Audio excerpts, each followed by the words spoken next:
మొత్తానికి ఇవాల్టి నుంచి అసెంబ్లీ సమావేశాలు ప్రారంభం కాబోతా ఉన్నాయి. అసెంబ్లీ సమావేశాల్లో పలు ఆర్డినెన్స్లకు ఆమోదం తెలుపుకునేందుకు ప్రభుత్వం అటు అధికార పక్షాన్ని ఇరుకునబెట్టే విధంగా ప్రతివ్యూహాలు రచించాలనేది బీఆర్ఎస్ పక్షం మరోవైపు ఉంటే, ఇక అసెంబ్లీ సమావేశాలను దాదాపు 30 రోజుల పాటు పెంచాలి అనేటువంటి 30 రోజుల పాటు కొనసాగించాలని చెప్పి బీజేఎల్పీ నుంచి వస్తున్నటువంటి డిమాండ్. సో మొత్తానికి మరి ఇక్కడ అసెంబ్లీ సమావేశాలు ఓ వైపు ఉంటే కేసీఆర్ గారు సభకు హాజరవుతారా కారా అనేటువంటి అంశం ప్రధానంగా నిన్న చర్చ జరిగినటువంటి అంశం. హరీష్ రావు గారు ఈ మాట అడిగితే ఏంటండి మరి వస్తున్నాడా మాజీ ముఖ్యమంత్రి గారు సభకు ప్రతిపక్ష నాయకుడు అంటే మీరే చూస్తారు కదా అన్నాడు తప్ప కానీ వస్తాడా రాదా అనేటువంటి మాట మాత్రం చెప్పలేదు.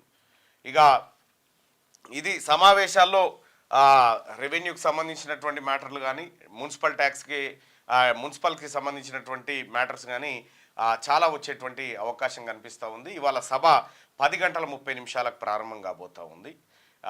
ఇది వ్యవహారం అయితే, ఇక